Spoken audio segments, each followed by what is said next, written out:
Hello and welcome to this impromptu reading. If you can hear in the background, there are a few things on because I'm actually in the process of making my dinner. So I'm sorry if you can hear the oven on in the background and my steamer steaming all my vegetables. But I just wanted to come on and do this reading. I've been trying to get it done all day. It's been manic in my house today. So I hope you will forgive me for the lateness of getting this sorted for you, because it's been a bit of a mission. Right, now this reading is in response to a dream I had earlier this week about the coming harvest.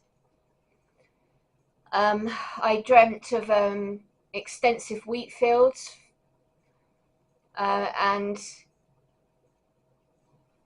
of it being time to bring in the wheat, that people were tired, that they had had enough, and that they were coming to the end of the cycle, and that obviously a harvest is the end of the cycle, isn't it?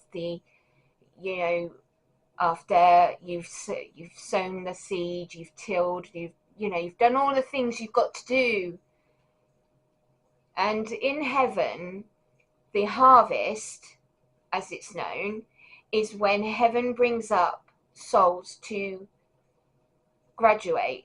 So they finish their earth incarnations and it's their final life on earth. And so at this time, I was told in the dream that there's going to be a great harvest of souls from the earth. And I wanted to do this reading because I felt drawn to after such a prophetic dream. So we're just gonna see where this goes. You remember I was just saying about your hard work as a soul paying off? Well, your hard work is paying off because you're graduating from school, from Earth School. You are finally getting to go home to the higher levels and not have to reincarnate at the lower third dimensional level anymore. You have completed your learning.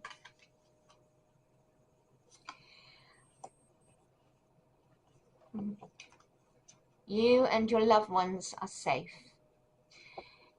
There is going to be a time of separation between loved ones, where some people are going to be left behind and others are going to be called up to heaven, and there will be great loss and great turmoil for the people left behind. However, what heaven is saying is that it's okay because you are safe and so are your loved ones.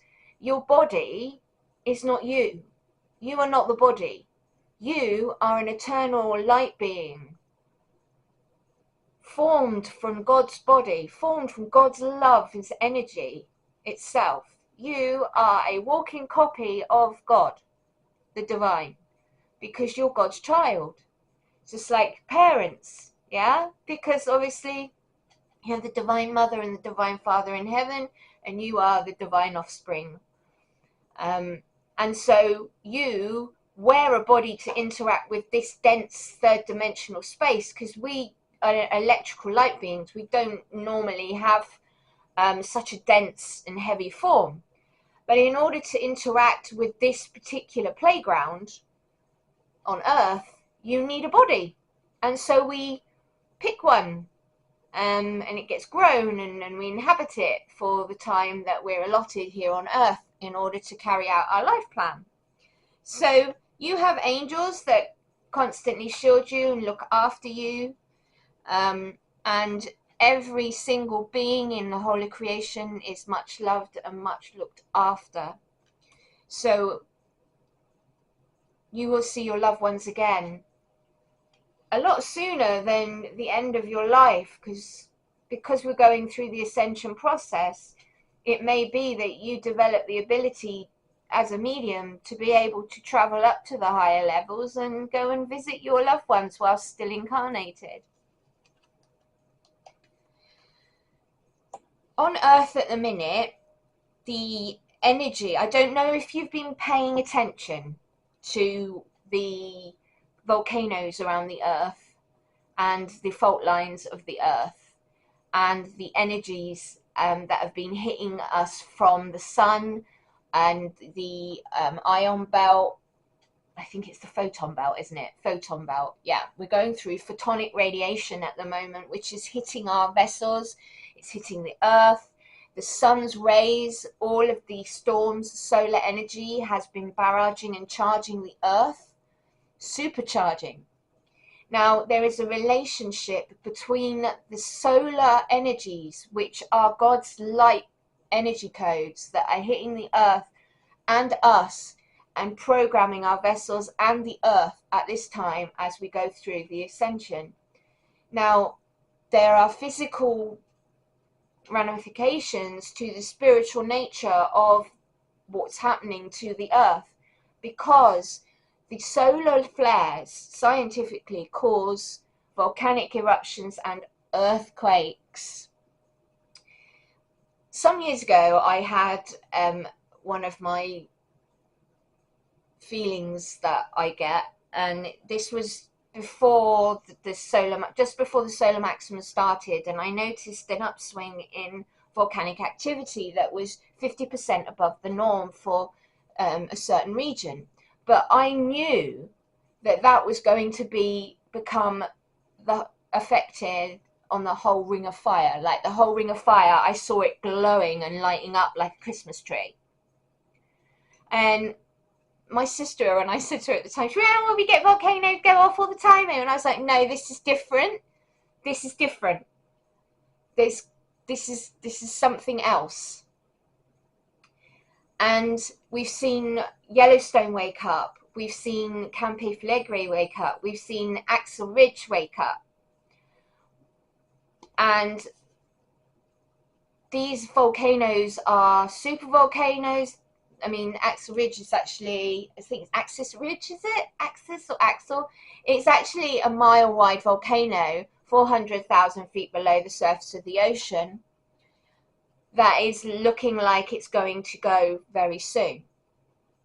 What does that mean for the people that are in the blast radius of that volcano?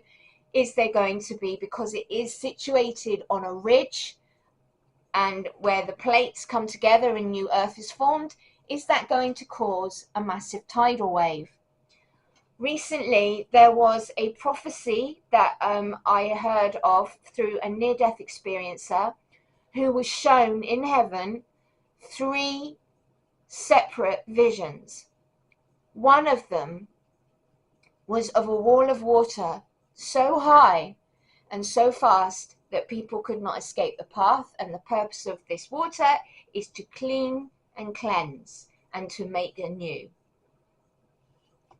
It's part of Gaia's ascension process. Problem is, how do you pinpoint where on Earth that magnitude of disaster is going to happen when you have supervolcanoes around the world waking up? You cannot pinpoint where or when. All you can do, as I've been saying to people, and this is why I say these things to people now and why I warn you and I ask you for preparedness. Things are going to get spicy on the planet. Okay? And I know we have natural disasters and things are always getting spicy, Amy. I know, but I'm trying to warn people about the coming things that are in the pipe works. And it's not about running to the supermarket and buying all the blooming bog roll and all of the supplies. It's not about that. It's about preparedness for survival, because you're a human being. You are living on a living planet. Okay? She has processes. She has things she needs to do. You could be in the path of that. So what you need to do is start being prepared. I don't want you to get panicked. I don't want you to get scared. Don't get scared. Get prepared. Okay? That's going to be your motto. Don't get scared, get prepared. I've been telling people about the coming things and that they need to get in dried food, a gas stove with gas canisters, because if the electric goes out, you will not be able to cook for yourself. okay? You need candles, because if the electric goes out at night, you won't be able to see what you're doing. You need some water supply, because if the water goes out, you won't be able to survive. All right? And so I'm just saying, like, you don't need to go over the top. You just need enough to get by until help can be organized and given out into the community. But the energy for these events is gaining momentum, my darlings. I am not gonna want you to panic, and I don't want you to think, oh my God, this is awful. It's part of life, number one. Number two, those who are prepared don't need to be scared, okay? Number three. Number four, always tell your loved ones you love them. Always be with your loved ones as much as you can. Tell them everything that you want to tell them in every moment of every day. I got into the practice of doing that with my mum before she passed to spirit. We always said how much we loved each other. We always shared every moment that we could with each other.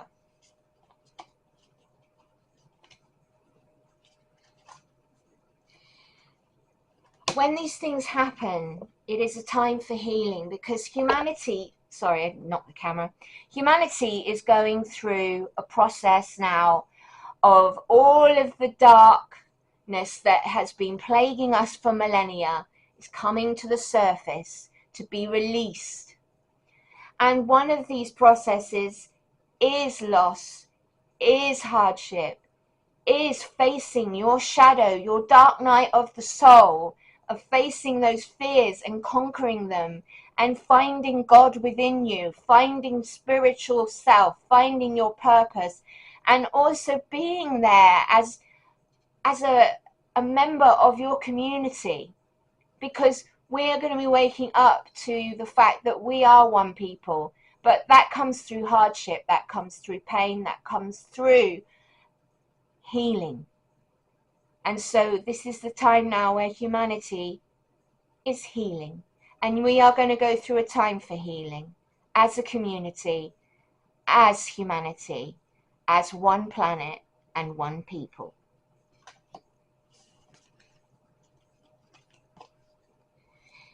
It's going to be a time to give rather than take.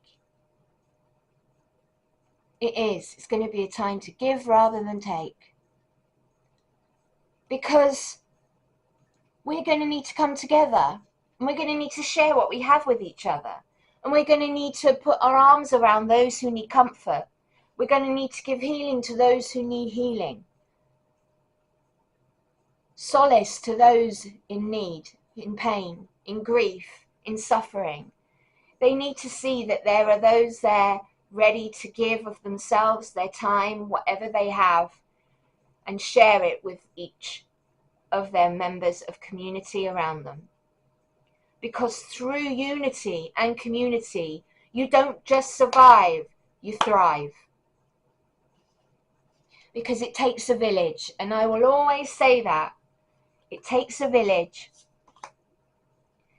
Your commitment to this process and to your own ascension is being tested. This is a time for tests. Remember, I said this is a school, and the exams don't stop until you pop your clogs and go home.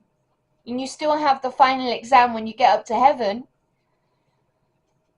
But your commitment to this process is going to be tested. Can you overcome your fear, overcome your doubt, overcome separation, desperation, and see the bigger picture, and give of yourself, give of your things, give of your time in the community? So it's a multiple test, really, isn't it? Because you've got to test within yourself and then tests to be there for others. So it's going to be a challenging time for humanity coming up. But you're so close to achieving your goals, humanity. So close.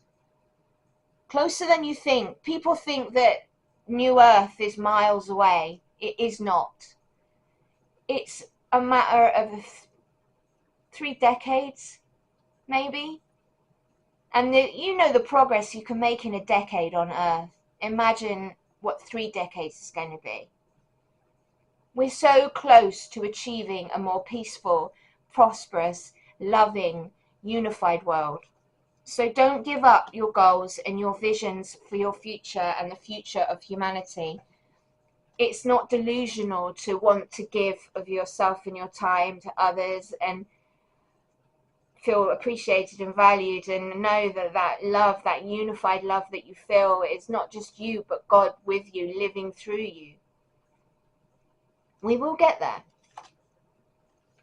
But balance your spirituality. That's what I've been doing, right? I've started doing it now. Balancing spirituality and practicality. Do you know what I'm saying about being practical? Yeah? Planning and preparation. Purpose. Patience. We can make practical decisions and still balance our spirituality and our spiritual practices with life. And at this time, Gaia is saying, this is the time now. You need to prepare for the harvest. You need to get your shit together and get yourself organized. I don't want panic. I don't want you thinking it's the end of the world because it's the start of the new one. I am not here to hurt you. I'm here to heal you. Gaia wants you to know that she loves you and is waiting for you to come and join her. That's why you go out into nature and you ground to her and join her energies and send her love, and she sends it to you, and it's like this moment of peace and space, and you feel more connected to nature. That's where we're going, back to nature, back to our spiritual roots. But you still need to have practicality. We live in a third dimensional world still. We still have things that we need to do. But we also need to prepare for the coming storm. And there are some things that are coming. And I wish I could tell you more, but at the moment I can't. All I can say is be practical and prep for a rainy day. There is nothing wrong with prepping for a rainy day. You don't have to be like one of those doomsday preppers, because doomsday's not coming. But prepping enough to see you through the worst of something is a very good thing to do. And be confident, because it's your key to success in the coming times. Have confidence in your spiritual self. Your soul has had many lives. You are a very wise, very old being, okay? Don't look at your vessel and think, well, I've only been here 40-something odd years. No. You're a timeless, immortal being of great wisdom and great depth, and has had many gifts and much sacrifice, and has done this over millennia. So start knowing that confidence within you, seeing it, being it. Be loyal to your soul, because your soul is your perfect true north guide towards the future and to help you get through the coming harvest. So remember, confidence is key to your success. And that is the reading, my darlings. I hope this gives you some comfort. This gives you some idea as to what my dream was about and why I had felt guided to do this, and why the cards have come out the way they have. Don't panic. Don't panic. You don't need to panic. You just need to prep and be aware. You can save your own ass. Just be aware of where you're living. Be aware of the earth and the shifts in the earth at the moment. Vigilance. Not hypervigilance, but vigilance is key. I say to people, you always get so numb when you live by things, okay? You do. You switch off to the danger. It becomes a normalized way of life. That's what happened to the people with Mount Vesuvius in Pompeii. So it's time now to say, hang on a minute, things are getting spicy, so spicy. Say, Campe Flegre, the fish have left, the birds have left. And they left quite a while ago, okay? So if the animals are leaving the area, it's time to go and maybe think about removing yourself from the danger zone before the eruption alarm goes.